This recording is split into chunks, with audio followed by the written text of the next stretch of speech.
doing this. All right, I'm going to count you down in a little bit. There we go. 5, 4, 3, 2.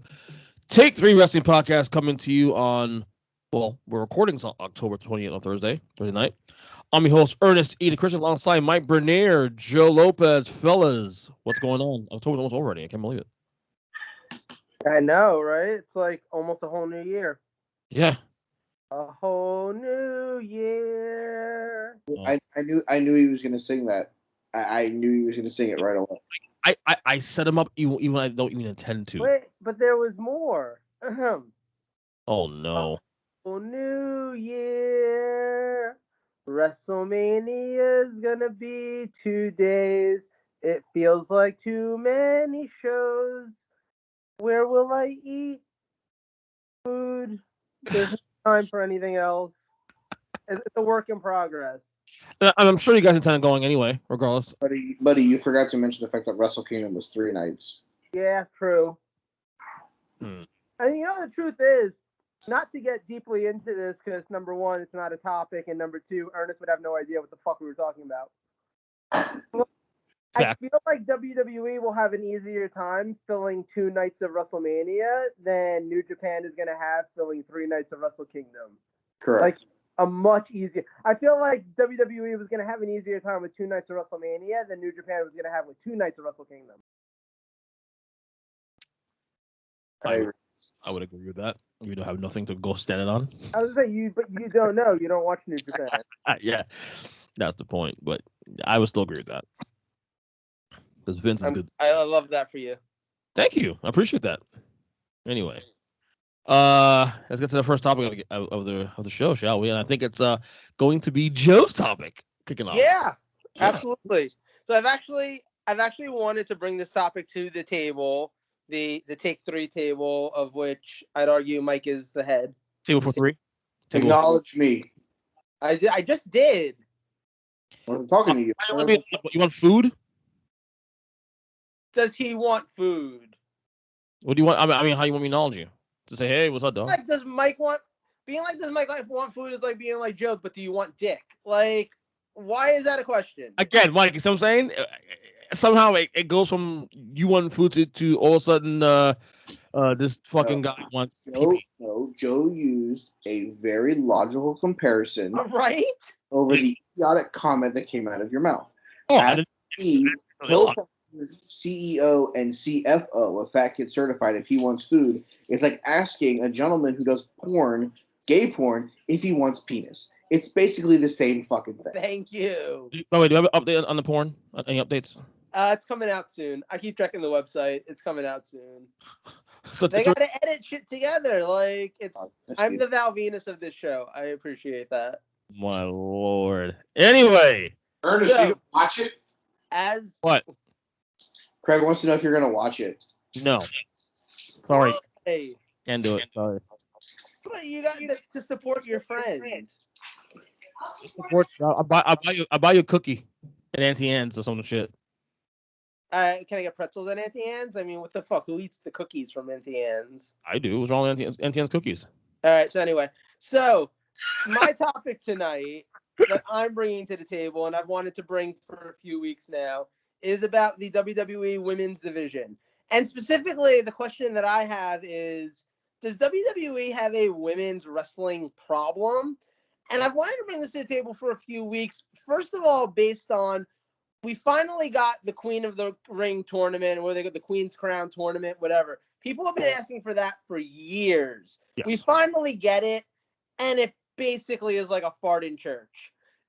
Every single match is under 5 minutes. Nobody really that great is in the tournament. I mean, like, you have 1 or 2 people, but it's not like the quality that you've had in King of the Ring tournaments, even this year, honestly. At the end of the day, it kind of just all felt like more of a point out for what's wrong with the women's division than it did for actually getting the women's division over. But on top of that, I feel like the story's even developed more in the last couple of weeks as you've gotten all of this Charlotte Flair news coming out. There's so many rumors about her and Becky getting into it backstage after SmackDown. There's so many things. Her and Sonya Deville might have gone into it. Lots of people are saying lots of things about Charlotte Flair. And I feel like that warrants conversation in and of itself, because here we are. Look, for the longest time, it has basically depended on those 4 women as the pillars of the women's division. They've depended on the 4 horsewomen: Charlotte, Becky, Bailey, and Sasha. But here we are now. You've got Charlotte having so much drama that she might as well be Shawn Michaels' kid. You have Bailey out injured, and we're not even sure when she's coming back. Sasha needs to go away once every 3 weeks so that she doesn't feel stale, honestly.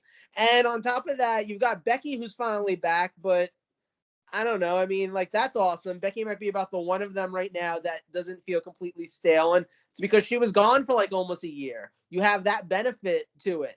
You've got them trying to get Bianca Belair over. You've got some pieces, and of course, there's the women in NXT and stuff. But it doesn't feel like the strong women's division that we're kind of used to. This doesn't feel like the women's division that 3 years ago was able to have an entire pay-per-view in and of themselves, where every match kind of felt decently important and worthwhile to seeing. This isn't the women's division that main evented one of the nights of WrestleMania this past year. This just doesn't feel like it's as important or as well done as it was in very recent times. So that's why I say my question is, does WWE have a women's division problem? Go ahead, Mike. Well, first off, let me address the elephant in the room, which is Charlotte Flair. Yes. I said it in the group chat. I'm going to reiterate my point right now. The minute that she made it more than about herself is the minute I would have cut her. Yeah. I would have fired her on Friday night. You don't want to be here because we cut your father from his Legends deal. We cut your fiance from his deal. If you don't want to be here, there's the door. Yeah. But know that when you walk through that door, you ain't coming back. That bridge has now been engulfed in flames because all it takes is Charlotte sandbagging at Survivor Series and Becky getting hurt, and we have a bigger problem. Right. Why do you think they haven't actually just been like, fuck it, let's just cut ties? I mean, other than that, you think it's just the obvious because they don't want her to end up in AEW, or do you think there's something more there? Are you even real? I'm still on the fence whether it's just actually fucking real. I buy it. But buy it, but I'm saying. Here's the thing. Yeah. Mike, by the way, I can't see you, Mike. I know. I'm sitting in the dark. Yeah. If you're watching on YouTube, enjoy Joe and Ernest this week. It's Joe in the porn. It's like porn I've made. Yeah, Joe in the porn. So the reason why they haven't let her go yet is because they're hoping that they can A, salvage something, B, they have 2 years left on her contract, so they figure that they would use her while things are going well. But let's not forget, Tessa Blanchard has officially been blackballed by every fucking major wrestling company because she went rogue and hurt someone. If Charlotte does the same thing and gets away with it, that's a bigger problem. If you were WWE, would you just send her home, pay out her contract, like let her not be able to go to the competition, but also you have to deal with her toxicity backstage? When he said that, I don't know if he Sportskeeda just put something up a couple hours ago about like they pulled appearances for her in the next couple of weeks. Oh, interesting. That's what the reporting 8 hours ago. I wouldn't worry about any of that because I would have let her go. Right. The minute you pulled that stunt on national television on Fox. Yeah. When you came back in the back and you said that it makes your fucking title reign look soft. I'm sorry. 1 year ago, the Street Profits and the fucking New Day did the exact same thing, and neither one of the teams came out looking weak or stale or had an issue with it. So why is it because it's Charlotte Flair that it's a fucking issue right now? What's interesting to me too, though, is that like she did this to someone who, for all intents and purposes, as far as we know, they're pretty good fucking friends. Yeah, that's the weird part. Yeah. Huh? That's the weird part. Aren't they tight? That's what I'm saying. Like, if she would do this to someone who she's friends with, right? What is she doing with the people that she doesn't get along with? Like, what about the whole recent incident with her and Nia Jax in the ring, where it got real for a few minutes there? That was on Charlotte as much as it was on Nia. she's going to get somebody hurt. Yep. Not going to fucking end well, and they're going to go, oh shit, we should have fucking nipped this in the ass sooner. Yeah. Right. The fucking matter is, she's doing exactly what her father did in the 80s, and she's not getting away with it. Rick saw somebody come in and win the NWA title. He'd piss and fucking moan until they put the title belt back on him. The NWA would cave. They'd put it back on him. He'd hold it for 6 months and then lose it to somebody else, and then he'd piss and moan, and they'd do it all over again. It's the same thing with Charlotte Flair. She pissed and moaned for 11 fucking title reigns. She's had 11 world title reigns in 3 fucking years. Go away. Yeah. She's the stale one. As much as you want to say Sasha needs to go away because she's the stale one, the problem is Charlotte Flair.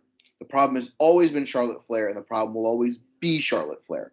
Because Charlotte Flair thinks that she is the only person that can do anything on either show in this division. She is the one that's keeping the Liv Morgans and the Zelina Vegas and the fucking even the Dana Brooks of the world 4 and 5 and 6 rungs under her. Right.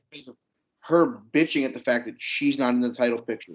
She's not the champion. She's not doing all the appearances. She's not getting all of her fucking TV time. Charlotte Flair's a problem. How do you fix the problem? Get rid of the fucking cancer. Yeah. So the answer to my topic's overall question is does WWE have a women's division problem? The answer is yes to you, but the answer is Charlotte Flair is that problem. I don't think they have a problem. They have a shit fucking decision to keep letting someone who's a cancerous fucking vile human being force their hand in the division.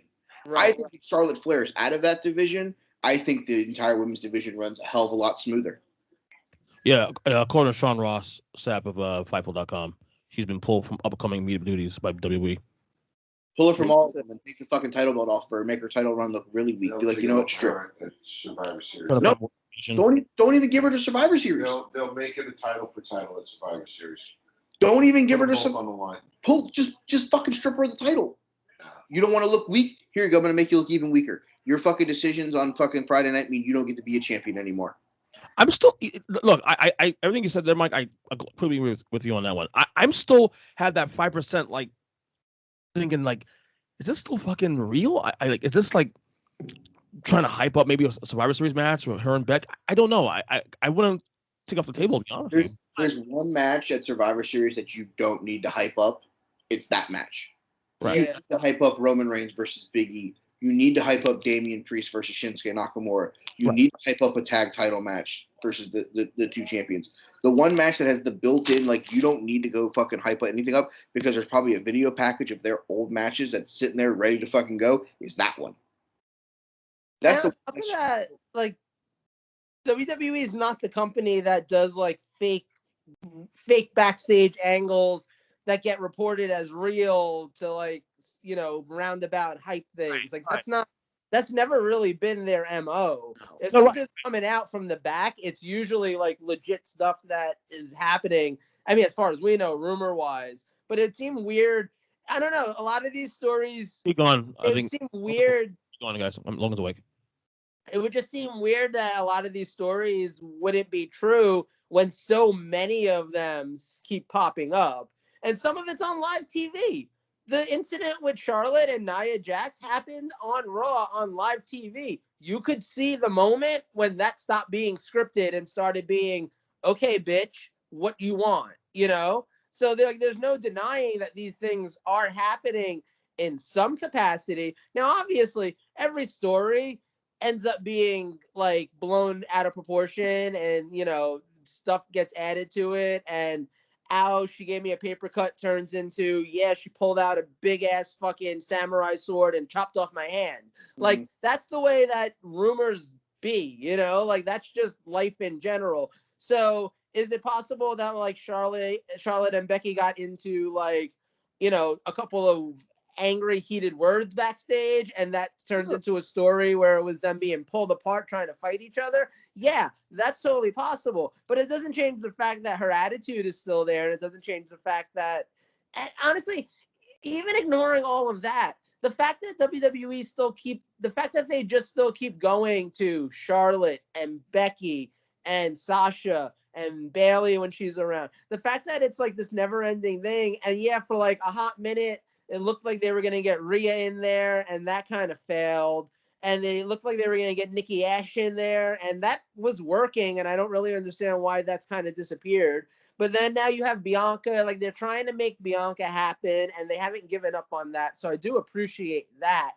But they just continuously go back to the same four women at a certain point, like, why? Like, what are you actually gaining from that? Like, it's crazy to me. I don't necessarily think that those four women are such bigger stars from everybody else where you couldn't elevate some other people. I mean, Liv Morgan's a great story here, right?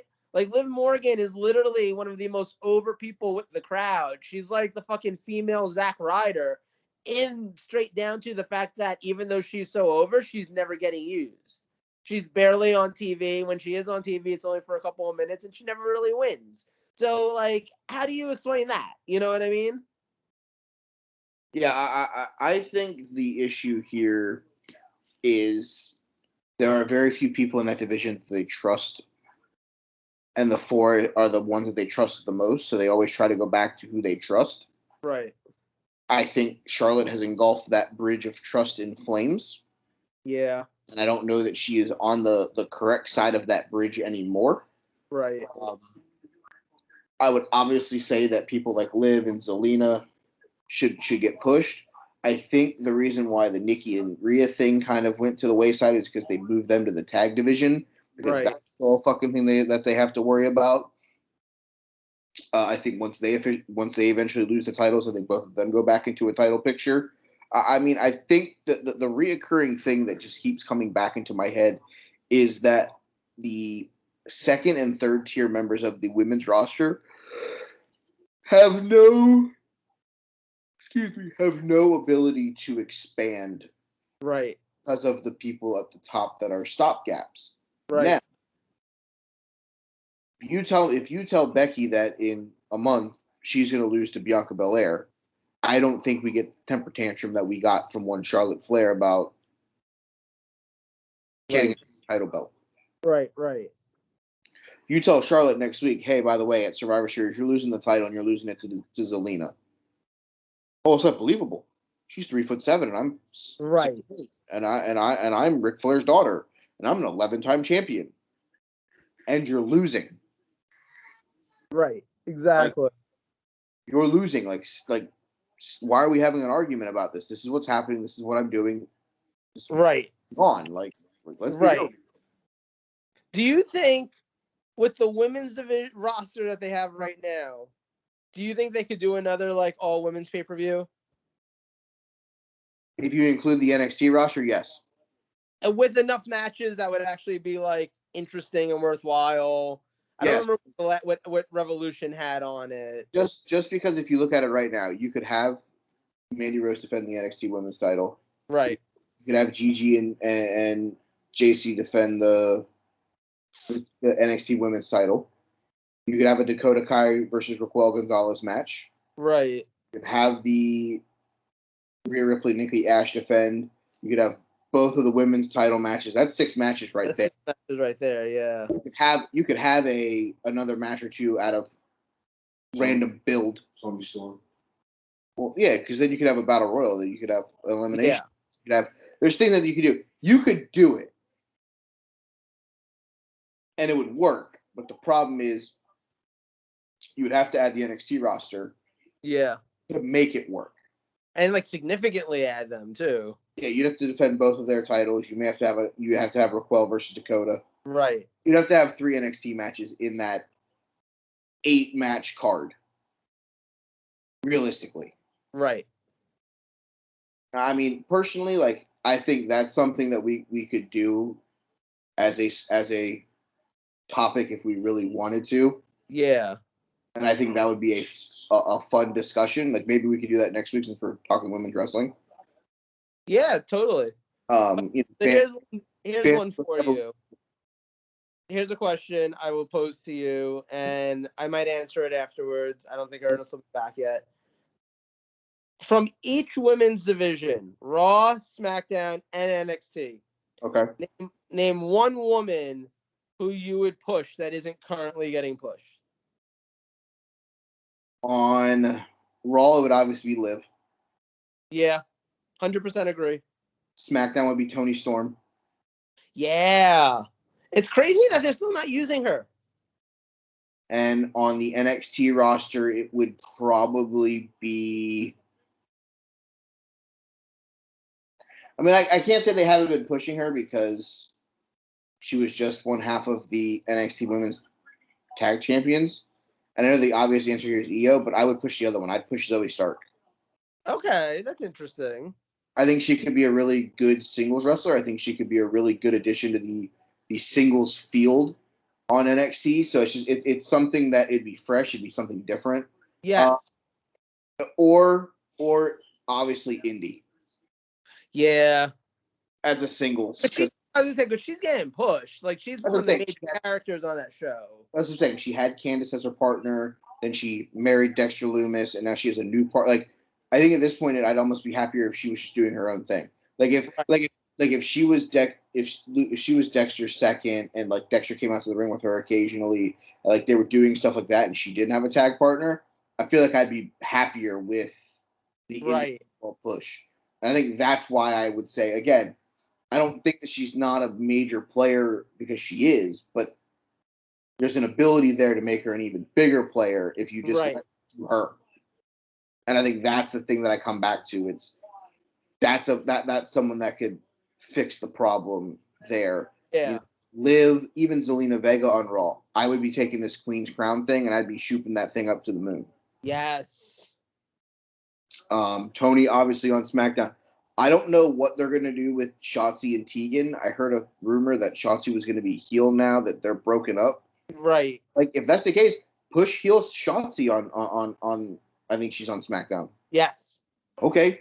You need more heels on that roster. Yes. Becky's there and you know, this, that, and the other. No, Becky's on Raw. Oh, I'm sorry. I got my shows mixed up. Yeah. It's so fucked up in my head. So if you're going to take the title off of Charlotte, you need a heel. Right. She's one that good in ring, Yep. that promo, rises to the ring. I mean, kind of works. Yeah, no, I agree with you completely. I definitely would support that idea. Do you feel like Asuka is missing right now? Yes and no. Okay. Here's my thing with Asuka.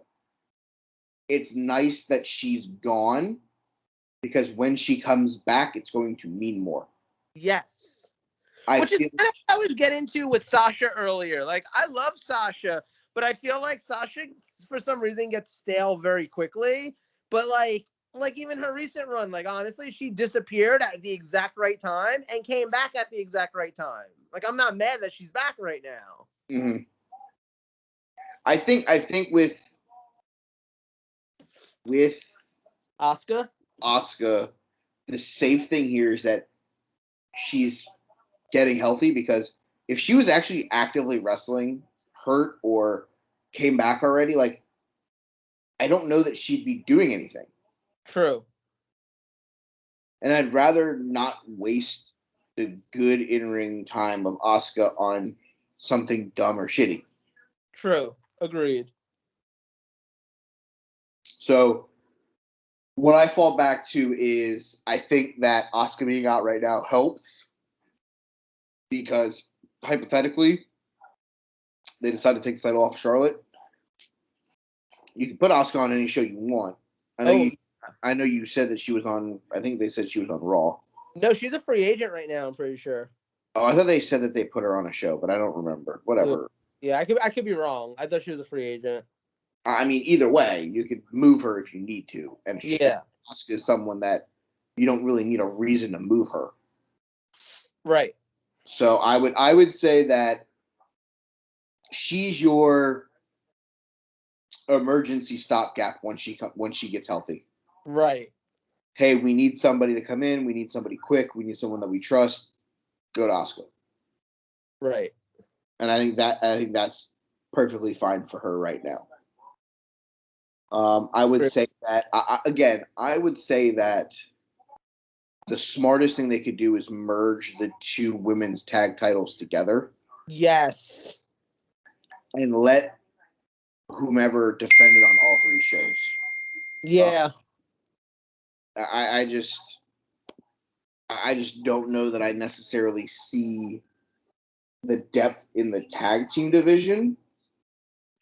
I would say that I think having the ability to bring Toxic Attraction to a Raw or a SmackDown for them to defend the women's tag titles, if they beat Rhea and Nikki, would mean so much more, not only for Gigi and JC, but it would mean so much more for NXT. Yes.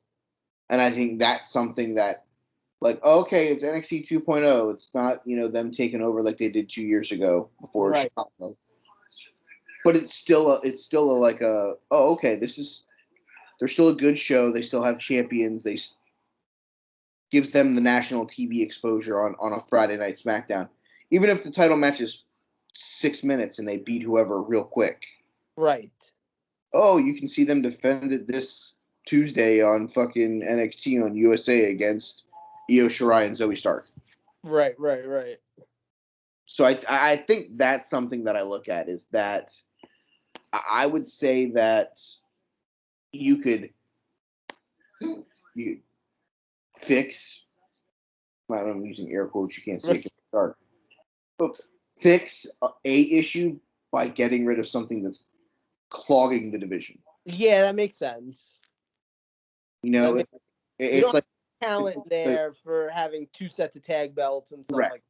It's like the sink, where it's like you have the plug in and you're like, oh, why is the sink filling up with water?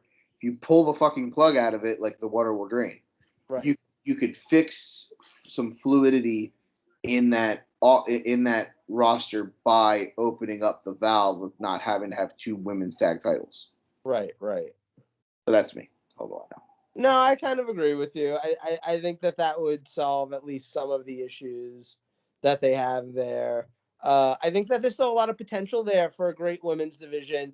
They certainly have a number of fantastic women across the 3 different brands. I think it's really just a matter of maybe seeing some fresh faces get pushed, maybe seeing some matches that are longer than 5 minutes for anyone who's not in, like, the main event title scenes. Like, it'd be cool to see Liv Morgan out there getting like a 10-minute match. It'd be cool to see Alexa again, something like that again. Or, like, really, other than Shayna, whose gimmick is like that old Taz gimmick where, yeah, you're supposed to beat people in 10 seconds. Everyone else should be getting a little bit more of an opportunity, and it'd be nice to see that. But I think that the talent is still there. I think that's another name that's fascinating, that she's not around right now. Who? Alexa. Oh, yeah. Changing the gimmick. Yeah, I think so too. She's taking a much needed vacation. She's been fucking on the go since before the pandemic. Right. She hasn't missed like any time, nothing. She's always been there. I wouldn't be surprised if when she comes back, it's just as like the old Alexa Bliss. Oh no, I wouldn't be surprised. But that's something that you can always tap back into. Mm-hmm. She could like Finn can go to the Demon. She could go to. I'm just gonna call her Sister Abigail. Right. That in the middle of a feud with someone. Totally. It's not something you're gonna bring out every week. It's not something you're gonna bring out every month. But okay, she's been in a feud with Shayna for however long, and Shayna's beat her all however many times, and this is Alexa's last shot. She can tap into that inner demon spirit and go after Shayna with something different. Well, I'm good on my topic. Ernest, you got anything else? What? Ernest, you got anything else? This is the audio part of the show where the people that aren't watching on YouTube don't know that Ernest hasn't come back yet. So I was asking Ernest. I was about to suggest. I know Ernest said let's play trivia later, but I was about to be like, or Craig can sit in for Ernest, and whatever Craig wagers, and if he gets it right or gets it wrong, it all goes on Ernest. Randy Savage. My trivia question. Why are you screaming? Oh, he said I could sit in for Ernest. So I'm just talking about what Ernest loves to talk about. Trivia, not do it like that. Whether Ernest likes it or not, let's do it.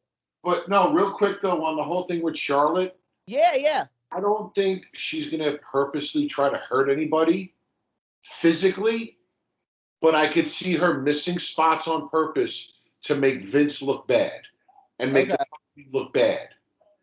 That I can see for her maybe to get out of her contract earlier because look, it's like you guys were saying. Once this stuff starts to become reporting and it's out there, it's not like 20 years ago Right. where you could hide that stuff because it wasn't on the internet.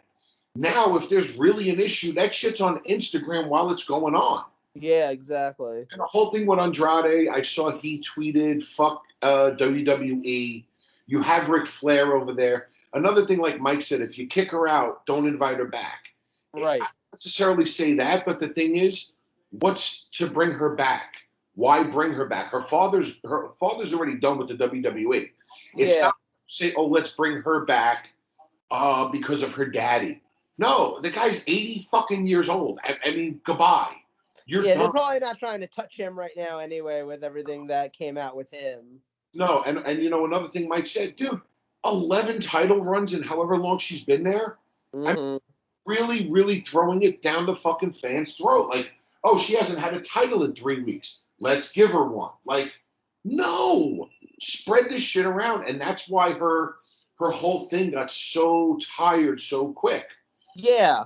It's funny because, like, she's almost like, people have compared her to Roman Reigns in that, like, push down our throat sort of way. But the funny thing is, the difference is they've let Charlotte be a heel. They've let people boo her. And, like, that just doesn't matter. Like, at least with Roman, he was being pushed down our throats as a good guy.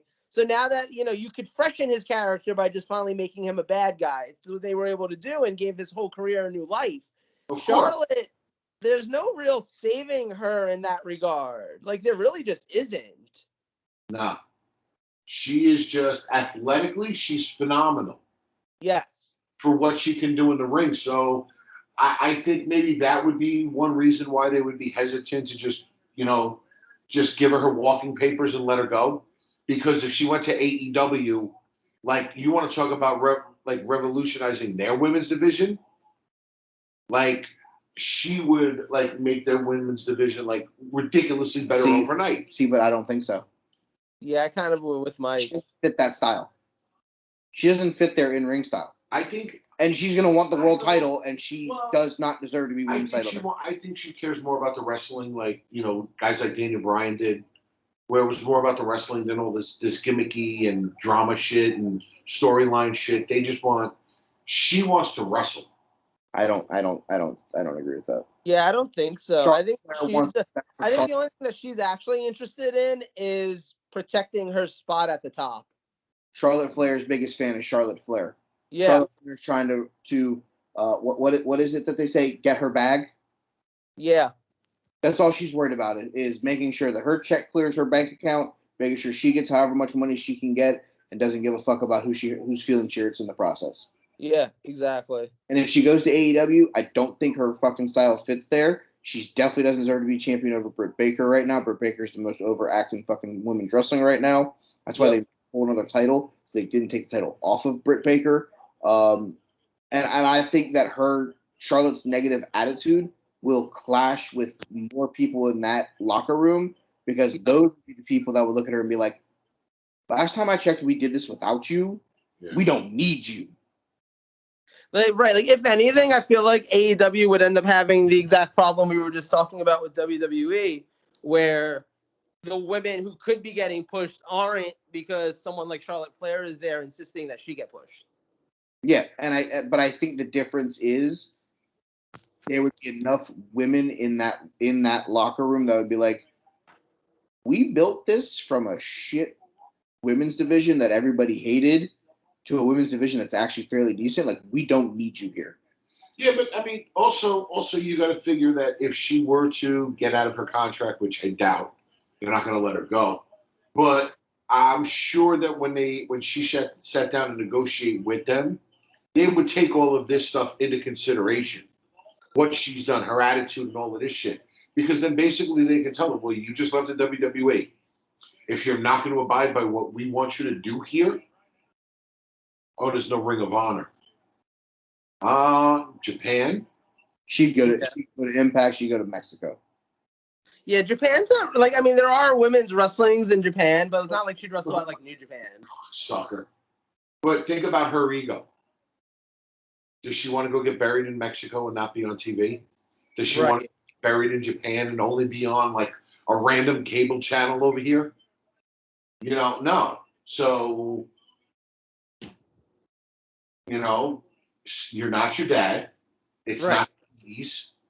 And, just fucking deal with it. You want to do the trivia? Like I said, I really think Craig gets to sit in for Ernest. That's my idea. All right, I'm in. Let's do it. And Make sure you wager lots of Ernest's points. Joe. Yeah.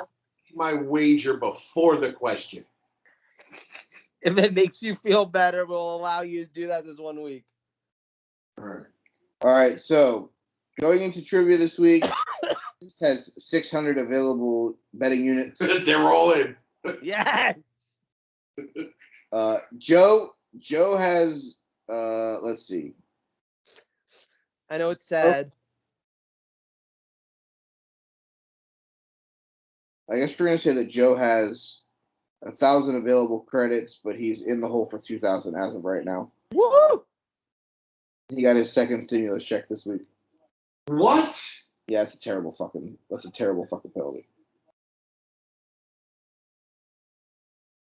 Hold on, I gotta see what they're talking about here. Who's playing? Oh, Okay, that makes sense then. Okay. Who's playing? Green Bay and Arizona.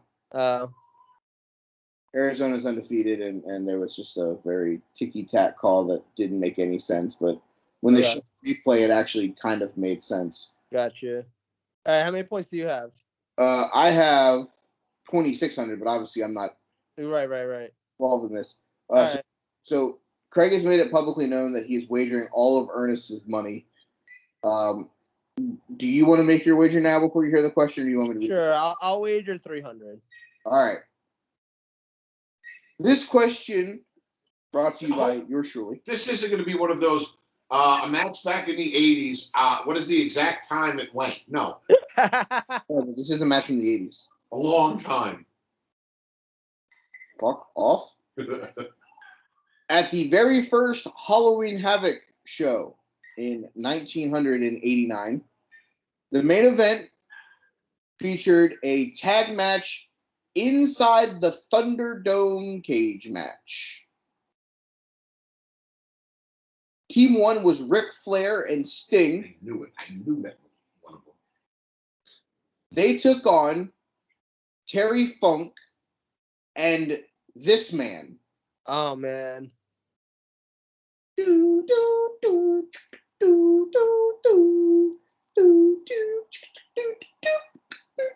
1989.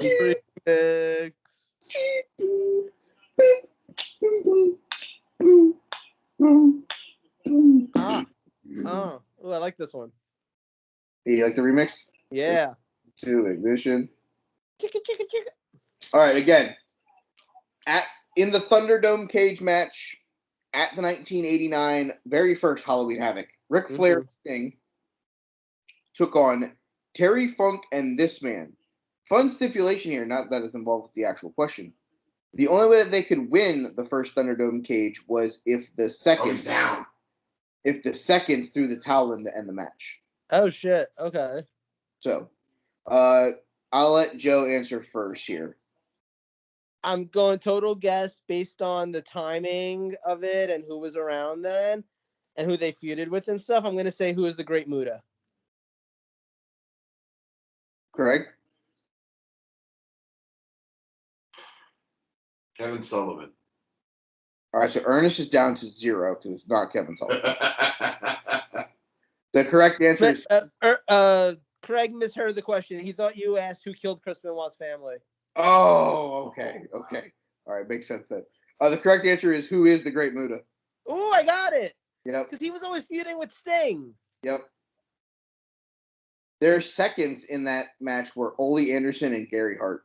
Oh my god. The finishing sequence saw Gary Hart Ole Anderson punch Gary Hart, and Gary Hart's towel went flying in the air and into the ring, and that's how the match ended. Wow. Can't make this shit up. Welcome to 1989 WCW. Wow. Well, you could make it up, but you had to be Dusty Rhodes. Oh baby, it's the American dream. I came up with the greatest finish of all time. He gonna hit you with a body elbow, and you gonna flip the towel up in the air, baby. And it's just gonna go over, and it's gonna be over. What are you doing, man? Dusty had a list. I know, baby. No, you got to use the list. I can't use it. I feel like you got a little bit. I felt like that was good. Like, Hey, you want to hear my Dusty Rhodes? Wait, I can do it. Was it? I'm Dusty Rhodes. Dusty Rhodes meets Mickey. That's Mickey Mouse doing his best Dusty Rhodes. Baby, I don't know what you're talking about. I'm the American dream, baby. You're Mickey Mouse. Yes. All right. Let's transition to my topic now that we got the Mickey Mouse conversation out of the way. Sad and unfortunate news coming from the land of, I guess it's Baltimore now. Yeah. Yesterday afternoon, Ring of Honor posted something on social media that basically Final Battle, which will be taking place the second weekend in December, will be the last show of Ring of Honor until at least Supercard of Honor, which is only the April WrestleMania weekend show. With that being said, obviously we're in a spot now where everyone was very confused on what this meant. And then we had a little extra caveat thrown in when Ring of Honor formally announced that they were releasing all talent who were under contract until January 1st, pretty much everyone.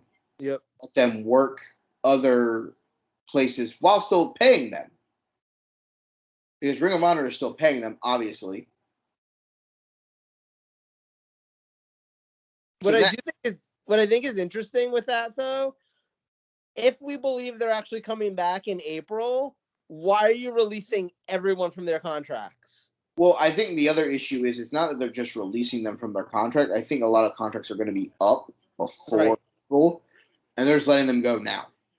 Okay. Like, hey, we understand we're going to pay you through January 1, but go get your bookings now. Go make your money. Like, we're not trying to hold this against you. True. Make this decision. You guys didn't do anything wrong. It's just where we are as a company right now. It's part of what makes me think that they're not coming back, though, to be honest. So now that we've kind of went a little bit onto what we were talking about here, I guess my topic here, obviously, if Ring of Honor, if this really genuinely is it for Ring of Honor, my question to you, what is the legacy of Ring of Honor? Mm-hmm. And then we'll talk about some other things. Let's start with that one. When you when you think back of Ring of Honor, what do you think the legacy of Ring of Honor will be if this truly is, if this is actually the final battle? So okay, I feel like I got to take that two different ways because, as you know, I'm a huge Ring of Honor fan, huge. And that the thing is, like, Ring of Honor in a lot of ways holds a lot of special places in my heart. You know, like Ring of Honor is where I've seen some of my favorite wrestling of all time. But Ring of Honor is the first independent wrestling show I ever went to. Was back in 2004 for a Ring of Honor show in New Jersey. I wouldn't know you, like my best friend, if it wasn't for the Ring of Honor message boards and a bunch of other really awesome people that I get to call friends. I would never have met if it wasn't for those message boards, which obviously they never would have existed if it wasn't for Ring of Honor. You know, there's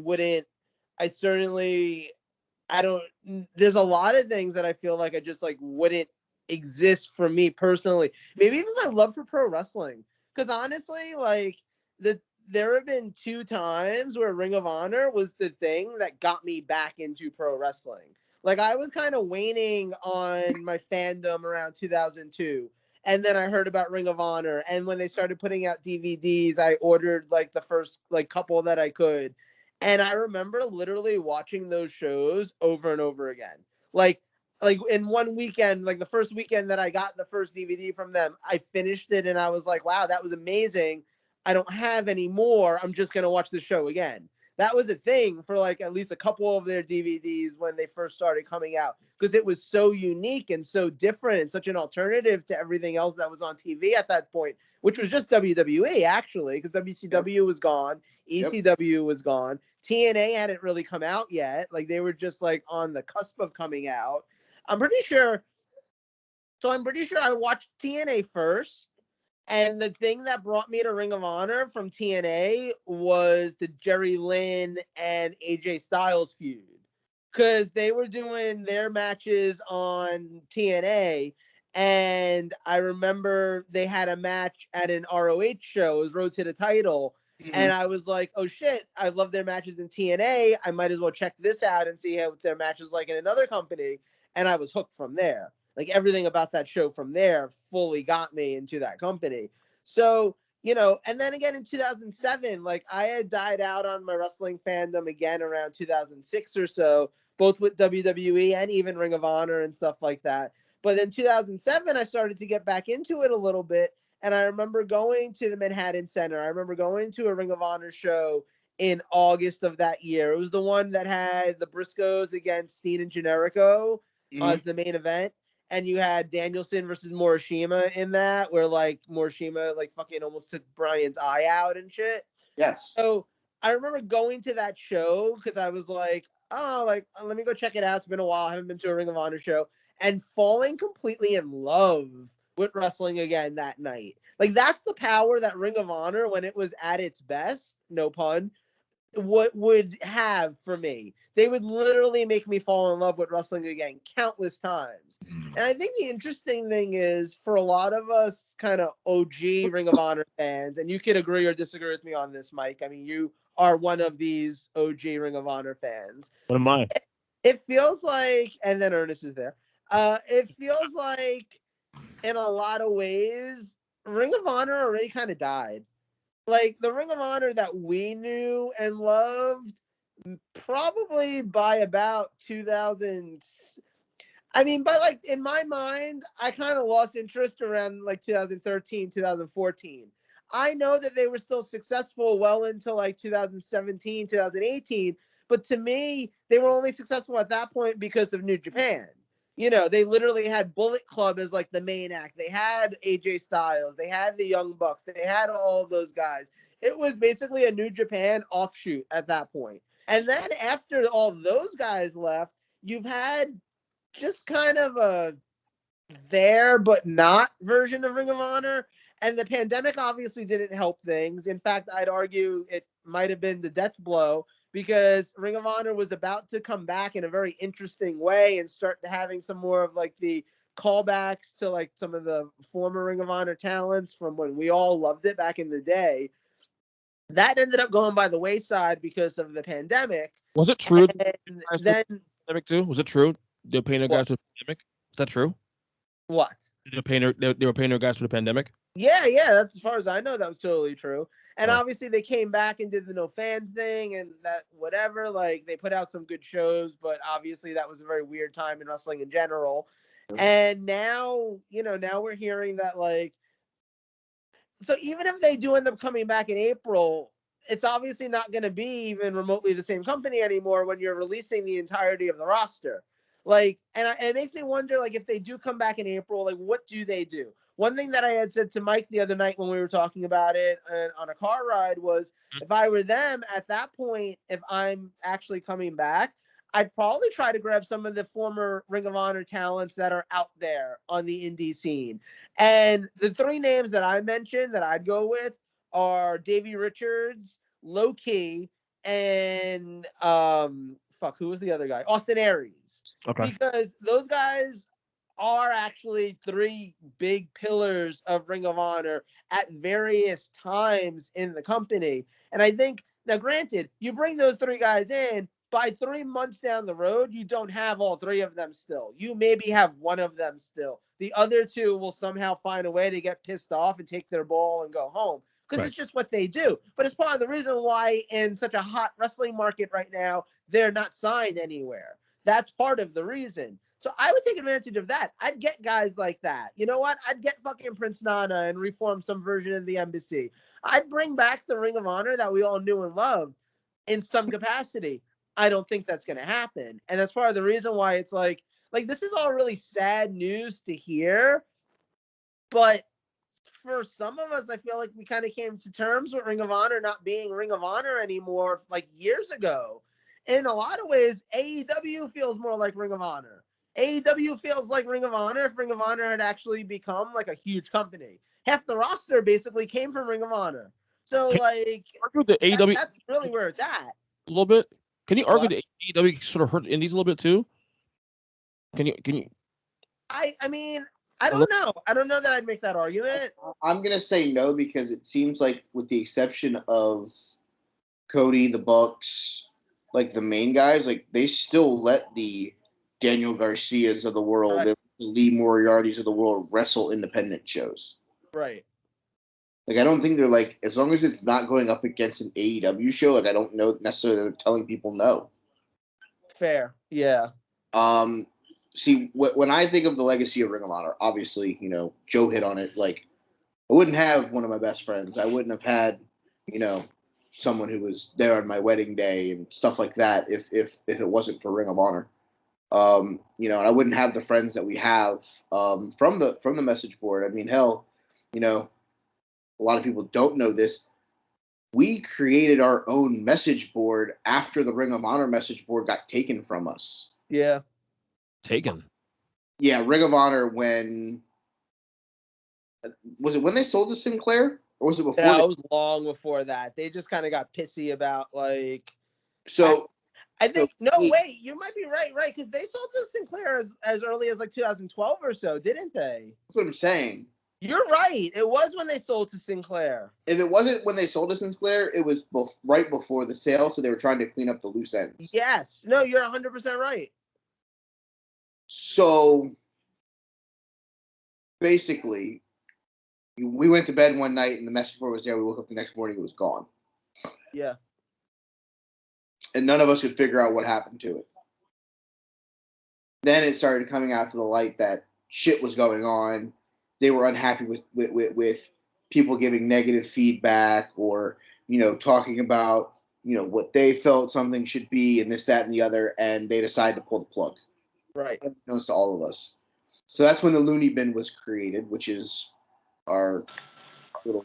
I haven't been on it in forever, but still a thing. I know. I was gonna say it's something where I wish I had more time to be on there. Yeah, same.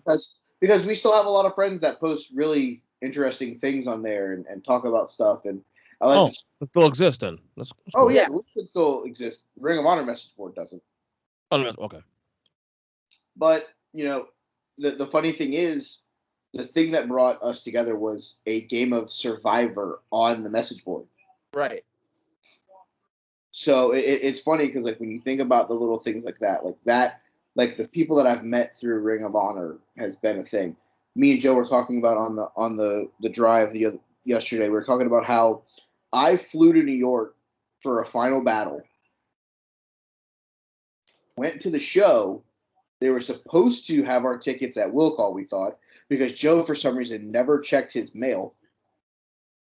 That's still a common thing, to be fair. So, next thing you know, Joe never checks his mail.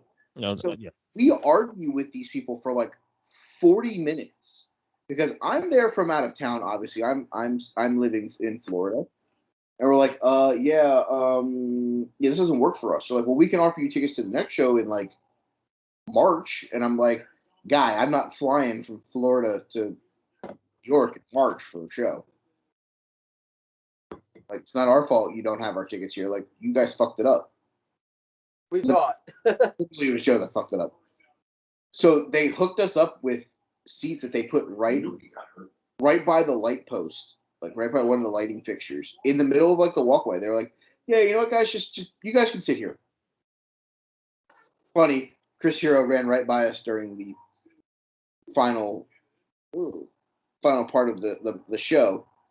Ran out, made an appearance, ran right by us. So what I will say is, obviously, early Ring of Honor will always be. Wow, that's the shittiest way to fucking lose this game. Who lost? Arizona. Okay. Like, I would say, just to go on top of what you're saying, though, like, in no uncertain terms, I don't think that the wrestling industry as it is would be as it is if Ring of Honor hadn't become a thing. And a successful thing. Because, like, like AEW really is like a byproduct of Ring of Honor's existence. Of course, More yeah. than anything else. I agree with that. Based on what I know alone about Ring of Honor and the history of it, yeah, I agree with that. What do you guys make about the rumor is that they're trying to sell like the video library and stuff? You know, they're saying it's not true. Not saying that it's not actually true, but then again, you know, I'd be surprised if that wasn't true. I was surprised that they didn't try to do that a long time ago. I agree.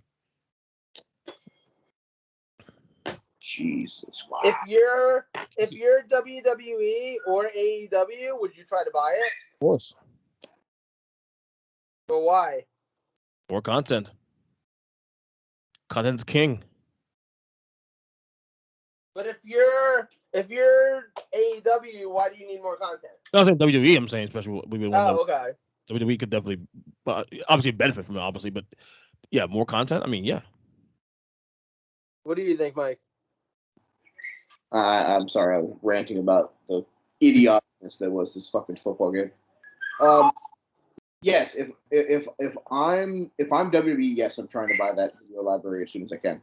AEW perspective, I think they need to focus on building. Yeah, I totally agree with you. Their stuff, and I don't think that necessarily they really need to do that by adding another company. Like, I get it, like, oh, okay, the Bucks and Cole and a lot of guys that are in AEW now were in Ring of Honor and their stuff. What could be, you know, an awesome thing for them to see there. But I necessarily don't think that they need to go spend the amount of money that they might need to acquire Right. library, unless you're acquiring all of it and you make all of it accessible for me and Joe to do our Yes. Honor podcast that we wanted to do.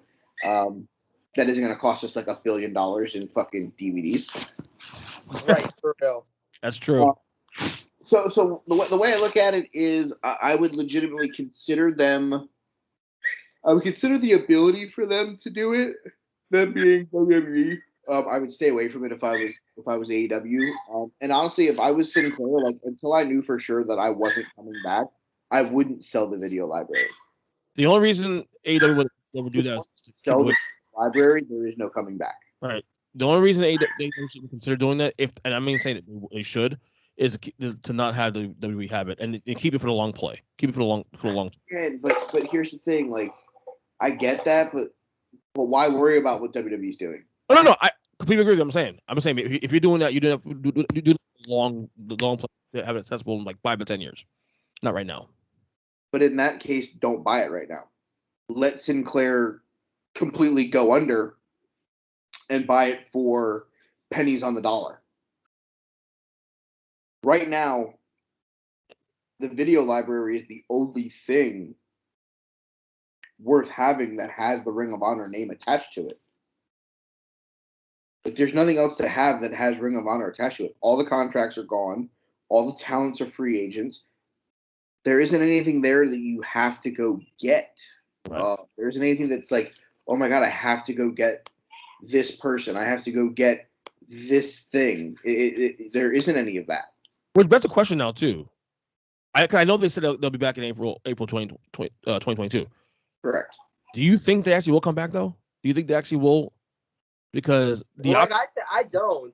Maybe you missed that part. I don't think they're coming back. I think they're saying that. They're saying the right things right now for the 6 months.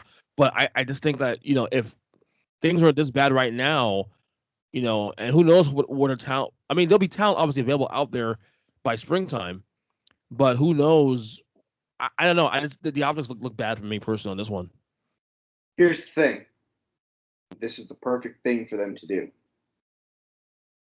It may have the name, but it may be completely different. Ring of Honor 2.0? I mean, really, it would be 3.0 at this point. Right. Yeah. Maybe like 4.0. Yeah. So there's a very strong chance that they could return. And I'm not saying, and I'm going to be one of those guys that says, I'm not going to say that they're dead until they don't return, but anyone who's been a fan of the current product, be ready for it to be different. Yeah. Just like when they changed from Gabe to Delirious. Yeah. That booking style from day one until, what was it, like 2009? Mm-hmm. Like, okay, so then that first show that Delirious took over, like, you were in for a culture shock because it wasn't what Gabe was doing. That show got shit on, too. Do you remember that? Mm-hmm. So that's what I'm getting at. I think that's what's going to happen. It's going to be exactly like that, where it's not different. Like, it may come back, but it's going to be drastically different. And that's the thing that we have to think about. Now, if I come back, obviously, Joe has given you 3 pillars that he would build with.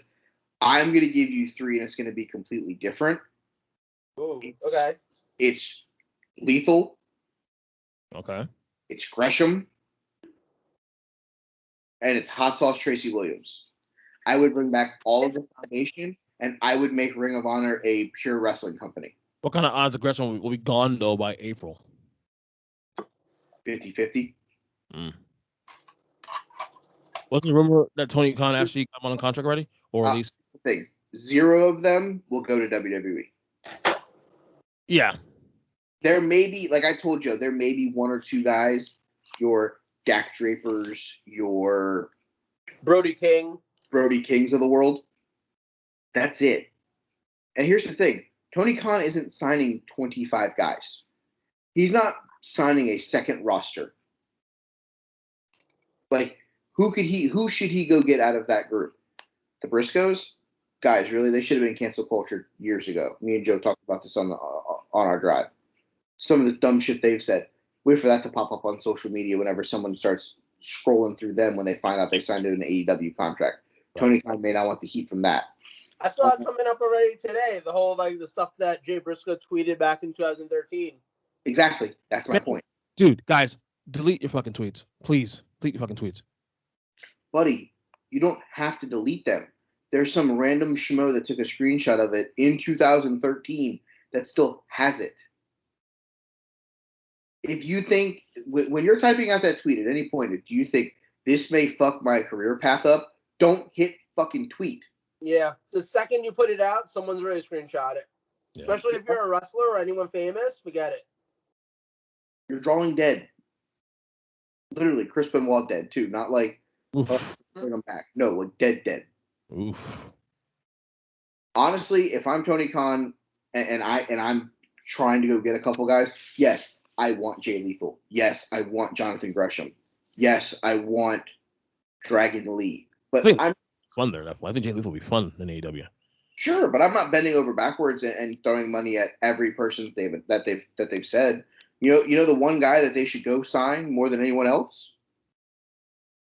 Who's that? Joe knows the answer to this question.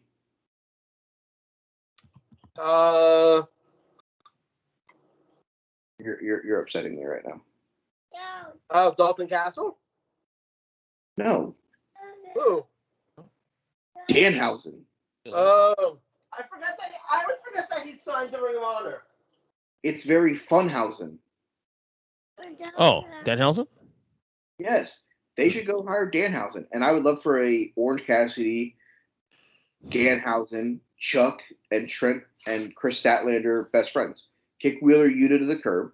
Let him go heel. Let him go join whoever he wants. Right. And he could join the 3.0 Daniel Garcia team. And they could feud with best friends. Now they've added the very evil, very nice Danhausen. All right. Oh, hey, by the way, go ahead. I'm not done talking Ring of Honor, but Joe walked away, and I can't talk to you about it because, well, I'm not too schooled on that. When you think back to Ring of Honor, obviously there's a lot of people that have come through that company. Mr. ROH. Ryan Danielson. I was going to say that. I mean, not even like knowing, not watching it, just knowing that he's probably the biggest name of that era. The only other name I'd consider, and only because his fame is pretty much only Ring of Honor. Like at least Brian's got a legacy that goes well past Ring of Honor, obviously. And I wish this guy had too, but it just didn't work out that way. Nigel McGuinness. I was gonna say my two were gonna be Nigel and then Jay Lethal. Okay. I thought that was valid. Because I think Nigel's one of those guys that, yes, Nigel should have gotten bigger, but we know what happened with Nigel, which is unfortunate. Mm-hmm. But like Nigel was that guy. Beep. Yeah, someone decided that That wasn't me. It was the record. That wasn't my. because I'm on my computer and someone texts me and I have it synced through everything.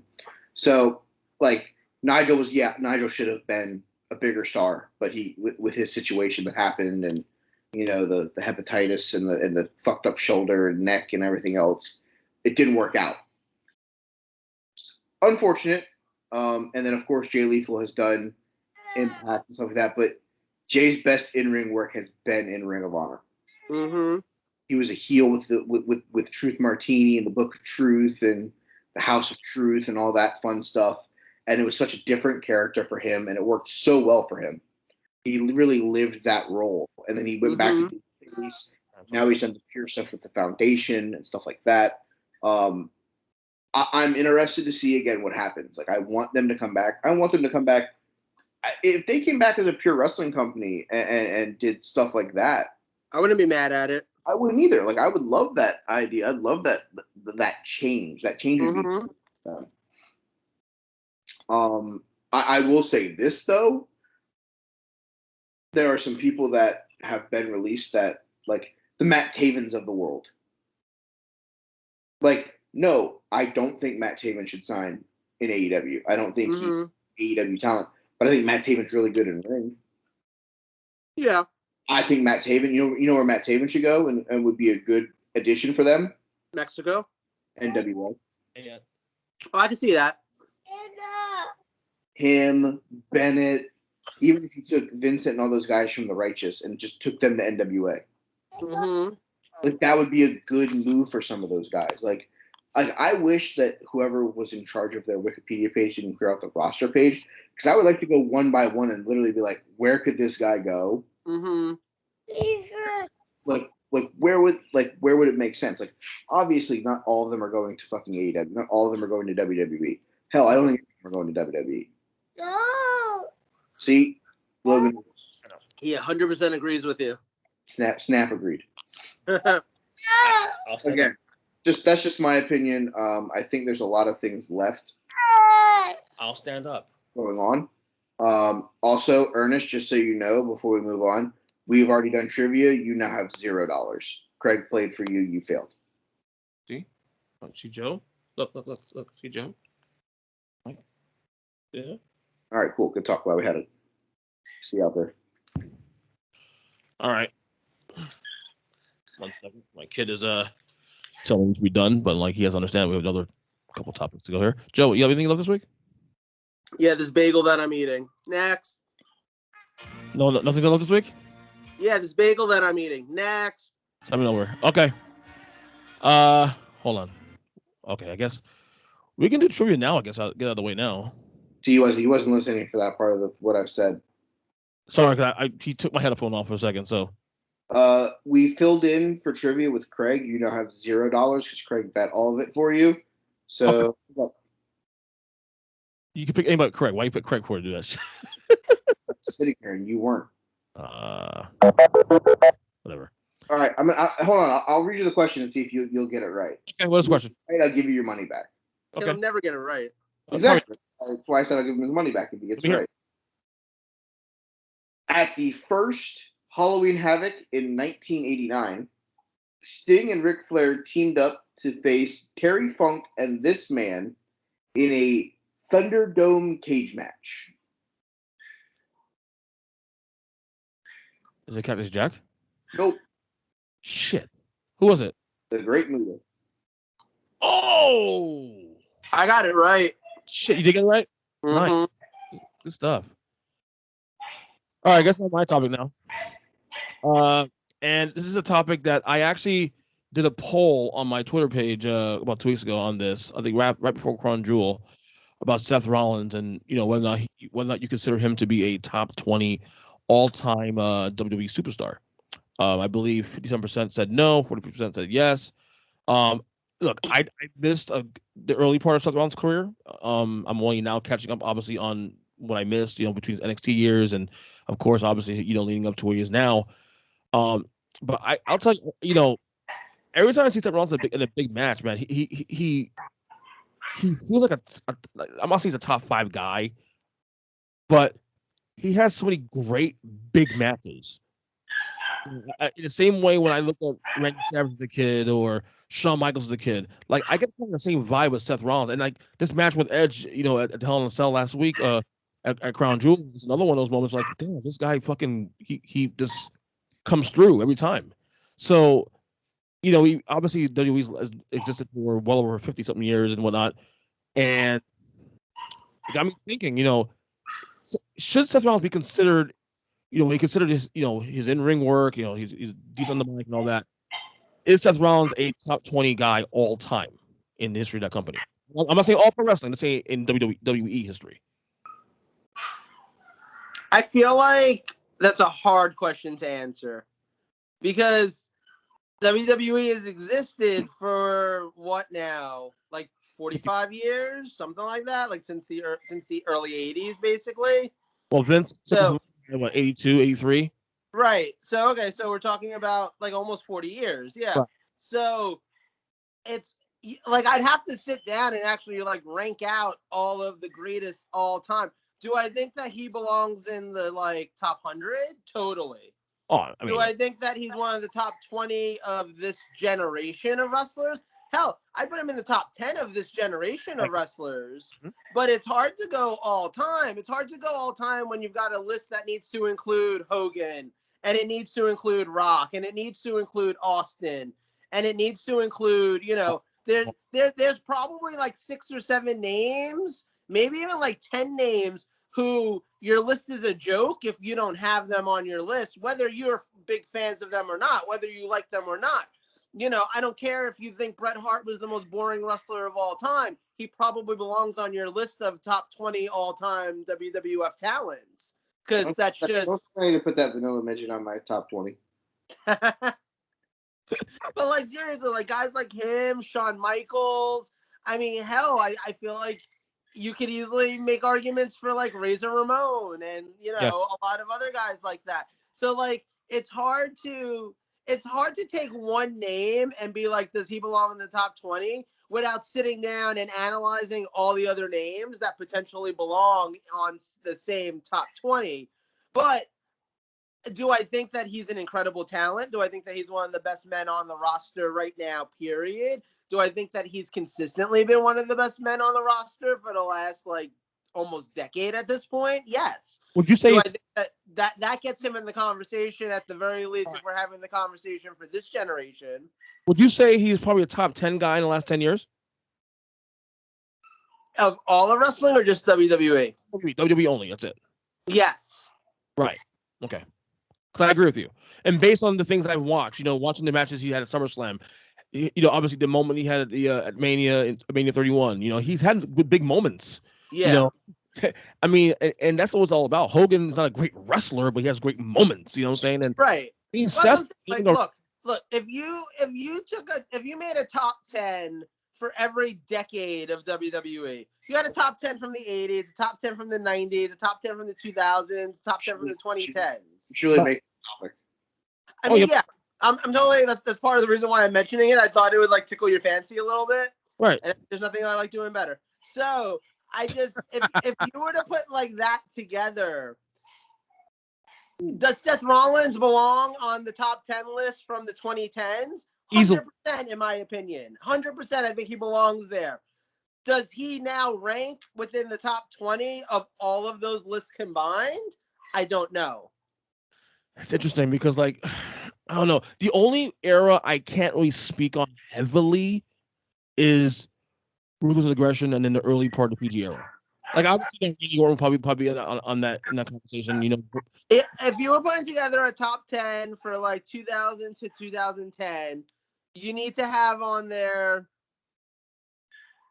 I mean, that's hard, right? Because like if you're saying that you're not going to double up on some guys, then like Shawn Michaels doesn't need to go on there because he could be on your 90s list. Yes. And like I'd put Triple H on the 2000s list before I'd put him on the 90s list. I think Triple H became more of a thing in at least the early 2000s. So I think he goes on there. I think Jericho goes on there. You know, I think you obviously have to make room for your Cena and your Orton and your Batista. Like, that's where you get those guys, but those don't have anything to do with Seth Rollins. To answer your question, you can technically double up on Brock if you wanted to on both decades. Yeah, if you really wanted to. Yes.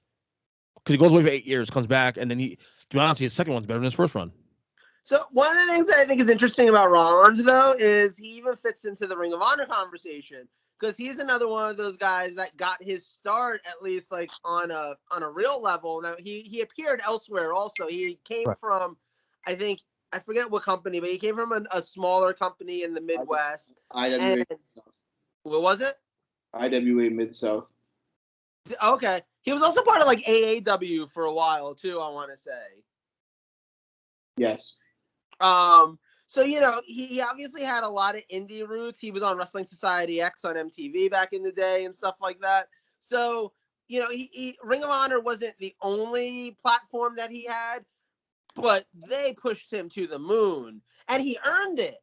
Like, he was a nobody on that roster until he got an opportunity and had a couple of amazing fucking matches, and then all of a sudden, everyone was all over him. And then they almost took too long to make him the world champion. It kind of almost ruined his career. But then he was world champion, and it was awesome for a while. And then he went to NXT and WWE and yada, yada, yada. But he's another one of those guys who, like, really got his start in Ring of Honor. Like, not to go back to that topic, but just to say, the real legacy of Ring of Honor is pro wrestling today. Because Ring of Honor was the birthplace of so much of pro wrestling as we know it today on the big stages. So much of the WWE, so much of AEW, so much of even like New Japan and stuff right now exists because it got to exist 10 years ago in Ring of Honor. And someone like me who missed that era too was into it now, and knowing where these guys came from, I'm now intrigued by watching the old stuff now as a result because of it. Right, exactly. So no, like I think Rollins is definitely a fantastic wrestler. I think one of the absolute best wrestlers, like, that the company has had in at least the last 2 decades. But like I said, it's hard to sit and be like, oh yeah, top 20 all time without analyzing the rest of the all time people. Here's what I feel without using context at all. If you're saying it's not top 20, to me, no. I'm saying in general. Like if he's not top 20, like not you, just in general, people in general, then he's probably 25. For me, he's probably 20 and 25 because to me, if you're leaning towards a Noah 20. To me, he's close to 20, though. He's not like, oh, well, he's like not even close to 20. To me, snap call judgment, based on what I've seen, he's in the conversation. If I say, okay, what about 25? 25, you can sell me on 25 easily. Because to me, what he has done with this company in the last 10 years, you know, as a fan that came in late, I mean, I just see like a lot of comparisons to other guys I grew up watching and had the same feeling when I saw Savage, when I saw Perfect, guys like that. He's one of the best utility guys I've ever seen in this company in the last 30-something years. Yeah, no, I 100% agree with you. Yeah. He's definitely, like I said, for his generation, one of the important guys, you know? It's kind of having that argument about like who's the greatest NBA player of all time or NFL player of all time, with quarterback all time. It's kind of the same thing in a sense. Wrestling is a little more complicated because there's so many different elements of it to break it down.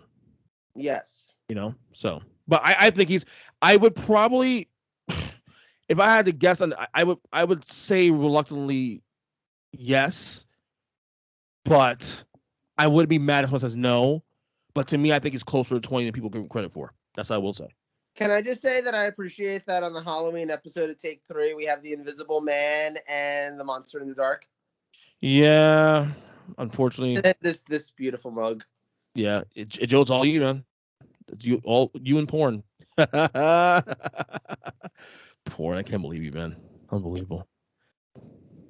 Look, if you're showing your penis, I'm going to take it away from you. Anyway. To answer your question, I'm going to say no and no. Anyway, Michael, your turn. I want to hear your thoughts on this one. Just said no and no. What the fuck are you about listening to? No, he's not in the top 20. No, he's not in the top 25. So I don't care. Anyway, Do you at least think for his generation he's in like the top 20? From what, 2010 to 2020? Yeah, let's call it that.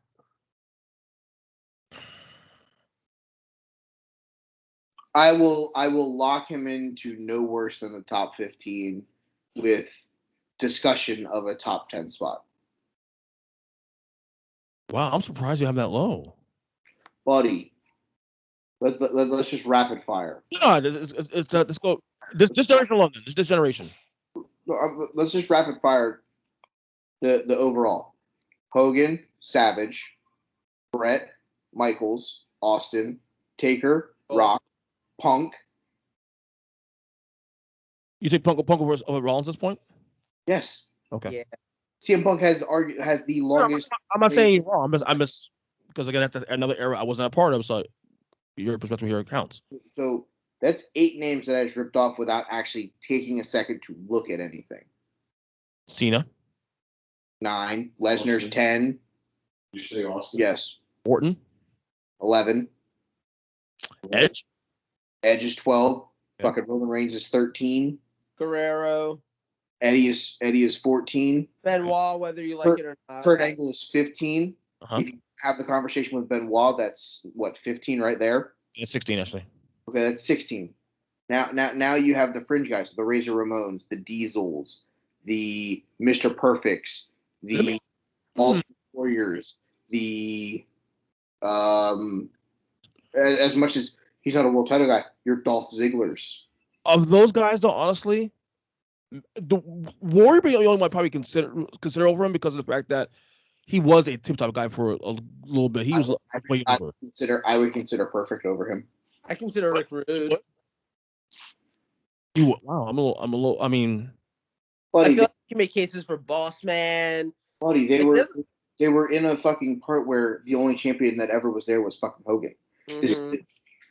Yeah, Paul Orndorff. Bruno Sammartino. I meant to say Paul Orndorff. Fuck you, Craig.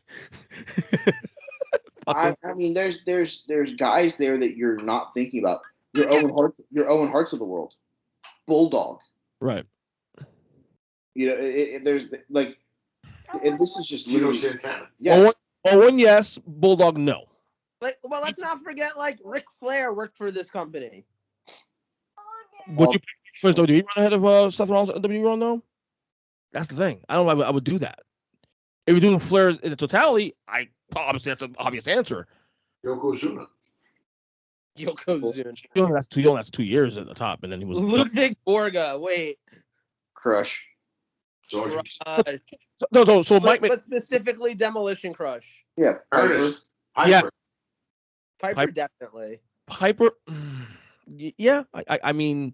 See, so literally in like 3 minutes, without actually writing any of it down, we've come up with 18 names realistically that are ahead of him, with another 8 to 10 names that are in the discussion. We have 28 people. If he's 29, Savage. I said Savage. You could put him realistically top 35. Okay. No, I mean.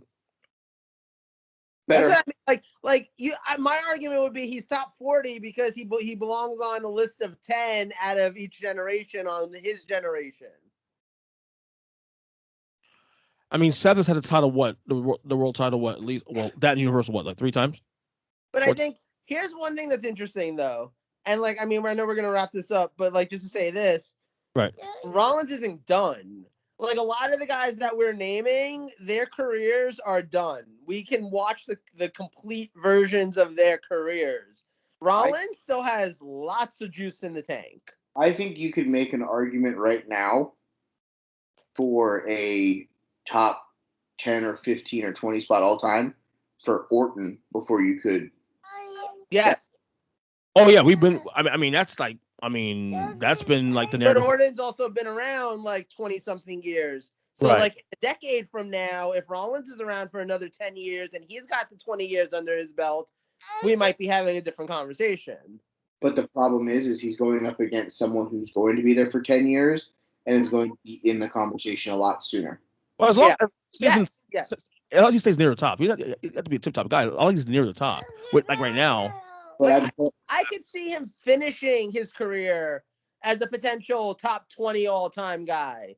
But he won't be number one from this era. right. No. But he was Savage though. But yes, Savage is considered top 10 all time. Savage was never number one guy other than 1 year when Hogan went away for a couple months. But he was always considered, the number 2 guy. Okay, but hold on. You also look at it. He was also the number 1 heel in all of wrestling for almost 2 full years. 86, I would say. Yeah, 86 he was a heel. 87 he turned face. I guess that kind of something. He was Hogan's first real kryptonite. When you look at it from that perspective, like at the end of the day, like him being the kryptonite for Hogan makes it okay. This actually means something. Like, sure, DiBiase was okay. Yes, Andre was on. The first person that had Hogan actually have to have a wrestling match was Savage. Yeah. So it makes sense why Savage is in the top 10, arguably, because look at the other people he had great fucking feuds with. He had a great feud with Steamboat. He had great feuds with. Steamboat's another one. Yeah, Steamboat's another one that could be in that conversation if he didn't take his ball and go home all the fucking time. Mm-hmm. But he had good feuds with other people. That's why Randy's in the top 10. Yeah. Not because he played second fiddle to Hogan the whole time. Like that's the thing. If there were 2 title belts in 1989 and there was 2 shows, I guarantee you Savage would have been the champion on the other show. I will say what Joe says is a good point, though. He has a lot of time, juice in the tank. So in the next 10 years, he piles on another nice resume going forward. We could be having a different conversation. Because that's what Randy Orton really his thing is the longevity thing. I always say Randy Orton's like the Tim still won't be number 1 of the 2010 and on. Was Randy Orton ever a number 1 guy? Yes. During his title runs. Like 2011, 2012? Basically 11 through 14. Okay. It's hard to think. Yeah. I mean, it's gonna be my turn to pretend to go put Logan to bed. You got my top 3 wrestlers, right? Yeah, let's do it now. So since he's being a little annoying. No, I'm saying you have them, right? Mine? Mike, do you have my top 3? Yes. Will you just read it for me? Yep. Thank you. I'll see you guys later. You out of here? I'm going to put Logan to bed. And by Logan, he means somebody else. Yeah, I know what he means. Bye. Read it off. All right. In third place in Joe's is the new Impact Wrestling World Champion Moose. In second place for him is Fabian Eichner and Marcel Barthel of Imperium, who defeated MSK to win the NXT tag titles. And in first place for him is the trio of Toxic Attraction, which is Mandy Rose, JC Jordan, and Gigi Dolan, who took home all of the women's titles on Tuesday night's episode of NXT. All right. Number 3. I tried to not put him in here because he didn't wrestle. According to our 7-day radius, but Brock Lesnar number 3. That segment on SmackDown was arguably the best SmackDown segment I've seen since watching in 2019. Again, that was fantastic. Number 2, Pac with his win over Andrade on Rampage. That match was incredible.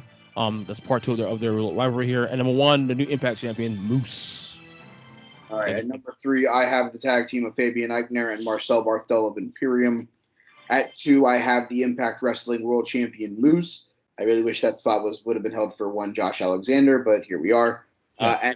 At number 1, I have also the Toxic Attraction of Mandy Rose, Gigi Dolan, and JC Jordan. So what I did for the points there was I gave, because they're a trio, I gave Mandy Rose 5 because she's the single star, and I gave the tag team 2.5 each because they got first place points, which were 10 points normally. We split them up here on the show like we normally do. So right now, our top 5, Roman Reigns with 32 points. Big E has 22 points. The Almost Superhero has 17.5. Sammy Guevara has 15. Randy Orton and Jon Moxley are tied for 5th with 12. What's our update? Robert Lashley is tied for 30th with 5 points. He's going down. He's this lower. I gotta stop throwing him in just for shits and giggles. Let's get him back on the list. Just kidding. This week's wrestlers of the week. Joe had to go because Joe has to do Joe things, of course. Any final thoughts on this kind of wonky show because of my kid, of course, being awake throughout the whole episode?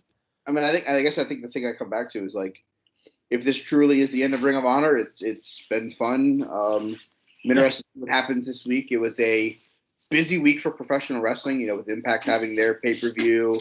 Mm-hmm. Saudi Arabia show was Thursday. They had stuff go down, and then the big Halloween Havoc show. Like, I feel like if Halloween Havoc doesn't happen, I think NXT doesn't get represented as much, and Impact does this week because basically the Inspiration, aka the Iconics, won the knockout tag titles. Again, Josh Alexander beat Christian and lost to Moose. There was a bunch of stuff that took place that I think would have shifted our top threes. But we're here now. Everything's been updated on my end, so we're getting to a spot. We have 68 people who have received at least 1 point so far. So we got some depth. Which means we're spreading the love out there, buddy. Yeah, that's what we're doing. That's what we do here on Take the Wrestling Podcast. You know what I'm saying? But remember, we gotta figure out the wrestler of the year for the vote, because that's coming up sooner rather than later. I mean, I don't see Roman relinquishing them at this point. I just don't see it. Don't see it. We also talked that we were going to use this because we started at the end of the year, that we were going to do something where we took the top 9. And then we were going to vote that way to basically try to be fair, where starting next year, the winner with the most points will be our wrestler of the year. And that should be separate. Right. This has nothing from the Bobby Lashley, whatever the WrestleMania stuff. None of that. This has none of anything from July. Right. So there are going to be people that we're going to have to go back and look at from the beginning of the year. That aren't going to make this list because they're no longer champion or no longer involved in the title picture. Like Drew McIntyre has like almost 0 points. Right, and he bad luck. He's got some bad luck between not getting his moment last year and now on Take 3 can't get any points because we started doing this after his title reigns. That's the same, but he's someone that we're gonna have to have a conversation with because he should probably be in the consideration. So should Bobby, even though he's only gonna get 5 or 7 points or whatever he has right now. I think Drew's gonna do fantastic things on SmackDown personally. So. All right, you go put your kid to bed. All right, guys. On Twitter, They Call Me Burn. Me, Adrian 7. We'll see you guys next week. And follow the show at Take the Number 3 Wrestling. That too. Later. Bye.